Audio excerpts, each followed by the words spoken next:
You're a Maximal? Yes, he is in fact a Maximal like them, that somehow gained a beast mode while on Cybertron, and he is voiced by Alessandro Giuliani, who you may recognize as Lieutenant Felix Gaeta from Battlestar Galactica, Kid Icarus aka Pit from Captain N the Game Master, and of course, L from Death Note.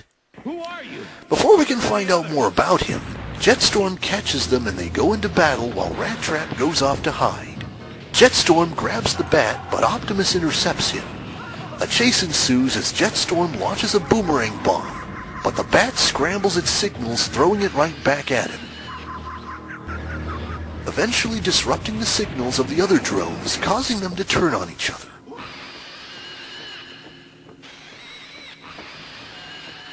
Oh shit, it's the new Miley Cyrus album. Quickly, commence self-termination.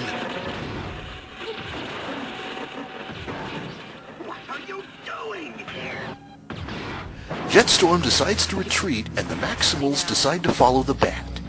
While in a tunnel, we find out that the bat is apparently a Cybertronian atheist. I thought the Matrix was just a myth. And we get a little backstory as to how things turned out from his point of view, while at the same time witnessing good old-fashioned G1 character designs translated into CG graphics. Everyone was infected. Many deactivated. Most just disappeared. Then the drones came. They hunted down any survivors. Wait, did he just come out of Soundwave's ass? Is that how Cybertronians used to reproduce? Also, why the fuck is Soundwave even taking any of this? Isn't he supposed to be on the bad side? Also, why the fuck is he even in this series? I fled underground until I fell into this pit and went offline. I reactivated looking like this. They make it to the bat's hideout and find an organic tree. He provides them some fruit, but Cheetor refuses. We don't eat food. We fuel up on Energon. Period.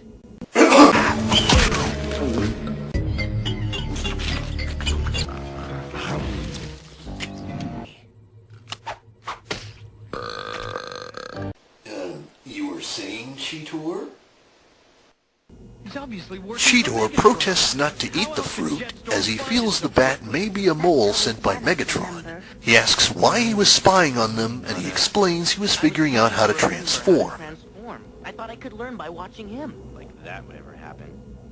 The three of them then start eating the fruit as strange things start happening to them. They start becoming a bit more primal. Cheetor then interrogates the bat for answers as to why all this is happening. The fruit was gonna affect them like that. Jetstorm shows up as the other Maximals just get worse and worse, completely giving in to their beastly forms. Cheetor then takes desperate measures to save the others and goes Paul Bunyan on the tree. And the others go back to normal and join the battle. The bat, however, gets hit by Jetstorm, and Optimus decides to reformat him on the spot, giving him a new techno-organic form, and starts showing his creator's pet status by instantly transforming and revealing his robot mode as essentially an emo git. Also, he seems to have shoes that belong to the original Icarus. He also single-handedly takes out Jetstorm and his drones using echolocation and energon-draining fangs. Optimus is shown to be in bad shape after the reformatting and is too weak to lead, which then leads to our moral of the episode. Right. To trust your instincts. Cheetor takes control of the group and gets the others together to evacuate. On the job in nanocycling already. He's barking orders. And it's here where the bat finally reveals his name. Night screen. In the 6th episode, The Weak Component, the Maximals are facing off against stock footage of their first battle, where Optimus can't seem to transform, but Rat Trap somehow can, and becomes giant and is possessed by Megs. Foreshadowing much? Optimus then wakes up in a fright, as it's revealed that he was in a fever dream, where he was actually under the care of Black Arachnia, while the others are out facing the Viacons in battle. After grabbing Cheetor's ass for no reason, Rat Trap goes off to the computer systems. Cheetor takes on thrust cycle drones while Night Scream comes in for the save. They strategize a plan to defeat the Viacons by electrocuting them. Overload them. Nightscream goes to lure them in while Cheetor tries to get their attention by going past the tank drones, using his cheetah speed, and takes them out. Rat Trap is looking through the computer's database when he mistakenly believes that Nightscream is in trouble, not being in on the plan, and transforms by himself for the first time to try and save him, only to foil their plan and accidentally speeds up drone production, causing too many of them to be made and having them all go haywire, causing Megs to try and regain control over them. It's here that Rat Trap finds out that his robot mode has complete lack of weaponry.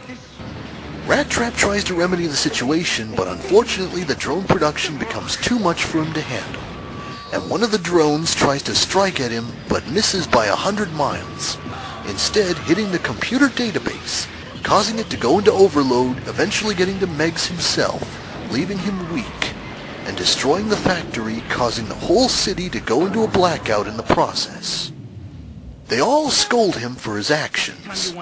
He then goes over to Optimus, lamenting everything that's been happening today, and when confronted by the others to go back into beast mode, he sees the footage we witnessed earlier regarding Meg's condition. He tells the others, but as usual, they don't believe Did Did it it tell you his favorite color, too? Haven't you caused enough trouble for one day? Later, he overhears them all arguing over his incompetence, almost like all people in real life most likely talk about their disabled friends behind their backs. This causes him to go AWOL as we cut back to Megatron's base as it's entirely in shambles. Nothing is working and the entire power supply is offline, and its generals are in recovery. He then gets a little visit from Rat Trap and assumes the worst. Not with a bang, but with a simpering rodent. But that's not why Rat Trap's here. Instead, he strikes a deal to have weapons in exchange of guarding him for one night until he recovers. When Megatron gives a counter deal, Rat Trap threatens to alert the others, and Megs calls him out on it. Wouldn't be here unless you had nowhere else to turn. He decides to go through the deal in an attempt to pursue Rat Trap into seeing his point of view. Rat Trap then obtains his weapon arsenal and takes it for a spin. Megs then reminds him of the deal and how he's better at keeping a deal than Optimus. On cue, the other Maximals show up, assuming Rat Trap has been taken hostage. They see Megatron really is weak, and Nightscream sees the opportunity to take him on. But Rat Trap shows his end of the deal and tries to ward them off, and they resist. Nothing to do it, traitor. Hey, you know what they say about glass houses. He tries to ward them off, and they continue to resist. And somehow when he fires on one of Cheetor's swords, it blows out the security cameras, which seamlessly transitions to Megatron regaining his power and lighting up his base once again. So now there are stakes in the story again. He then takes the opportunity to manipulate Rat Trap once again into turning away from the Maximals and onto his side. Optimus then comes in to be the voice of reason as Rat Trap's existential crisis comes full circle. What do you mean by firing at your friends? She's right.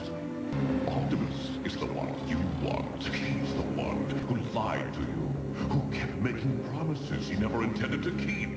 He made you weak, defenseless. Look inside yourself, Rat Trap. You're stronger than you know. Stronger than any of you know. And just as things are about to turn ugly, dawn breaks, completing Rat Trap's end of the deal, leaving Megatron no choice but to comply with his end, I stand by my word. Leave him.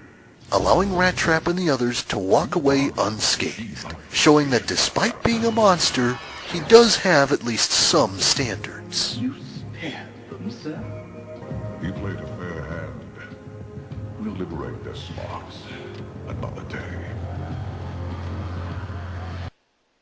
We sure covered a lot of material today, so let's just leave things off right here for the moment, and we'll see you next time.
Oh, and since you've all been so patient, I'm going to give you all a little bonus via a summarized and finely crafted and absolutely not biased analysis of the Bayformers trilogy.